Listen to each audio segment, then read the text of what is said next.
Hello friends, ഇന്ന് ഞാൻ ഒരു തുള്ളി പോലെ എണ്ണ ചേർക്കാതെ കേരള സ്റ്റൈലിൽ ഒരു ചിക്കൻ കറി ഉണ്ടാക്കുവാണേ.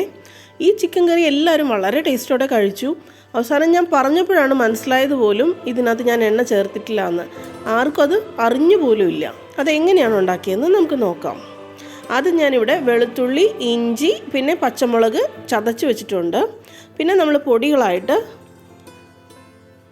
മഞ്ഞൾപ്പൊടി 1/2 ടീസ്പൂൺ എടുത്തിട്ടുണ്ട്, 1 ടീസ്പൂൺ മുളക് പൊടി, 1/4 ടീസ്പൂൺ മല്ലിപ്പൊടി, ചിക്കൻ മസാല എടുത്തിട്ടുണ്ട് കുറച്ച്, പിന്നെ കുരുമുളക് പൊടി. ഇതൊക്കെ നമുക്ക് ഒത്തിരി മസാല വേണമെന്നില്ല, ആവശ്യത്തിനനുസരിച്ച് എടുക്കുക. പിന്നെ ഇവിടെ ഞാൻ 3 സവോള അരിഞ്ഞു വെച്ചിട്ടുണ്ട്, 2 തക്കാളിക്കായും അരിഞ്ഞു വെച്ചിട്ടുണ്ട്. ഇനി കഴുകി വൃത്തിയാക്കിയ ചിക്കൻ ആദ്യം ഒരു പാത്രത്തിലേക്ക് വെച്ചു. അതിനുശേഷം അതിലേക്ക് ഞാനിവിടെ അരിഞ്ഞു വെച്ചിരുന്ന ആദ്യം ആ തക്കാളിക്കായും സവോളയും ചേർത്തു. പിന്നെ ചതച്ച് വെച്ച ഈ വെളുത്തുള്ളി, ഇഞ്ചി, പച്ചമുളക് ചേർത്തു. പിന്നെ നമ്മൾ എടുത്തു വെച്ചിരുന്ന ആ പൊടികളെല്ലാം ചേർത്തു.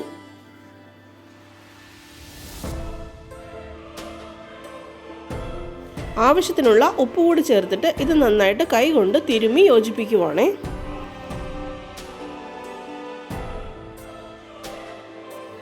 ഇനി ഇത് അടച്ചു വെച്ച് നമുക്ക് വേവിച്ചെടുക്കാം.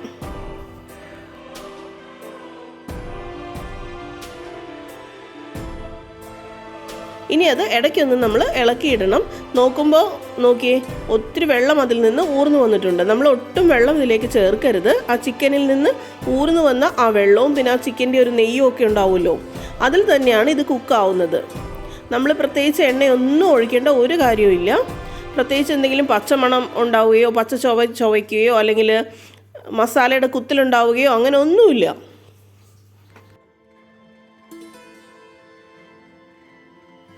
ആ വെള്ളമെല്ലാം വറ്റി ചിക്കൻ നന്നായിട്ട് വെന്ത് വരുമ്പോൾ ചാറൊക്കെ നന്നായിട്ട് കുറുകി വരുമ്പോഴേക്കും നമുക്ക് തീ ഓഫ് ചെയ്ത് ഇത് ഉപയോഗിക്കാം. പ്രത്യേകിച്ച് ഇനി ഒന്നും നമ്മൾ അതിലേക്ക് ചേർക്കണം എന്നില്ല.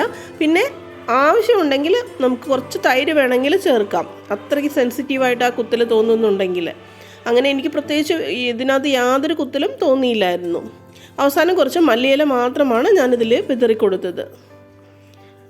വളരെ ടേസ്റ്റിയായ ഒരു കേരള സ്റ്റൈല് തന്നെയുള്ള ഒരു കറിയായിട്ട് ഇത് കിട്ടിയായിരുന്നു. എണ്ണ ഉപയോഗിക്കാൻ ഇഷ്ടമില്ലാത്തവർക്ക് ചിക്കൻ ചുമ്മാ പുഴുങ്ങിയൊന്നും കഴിക്കാതെ ഈ രീതിയിൽ ഉണ്ടാക്കി കഴിക്കാൻ വളരെ ടേസ്റ്റിയാണ്.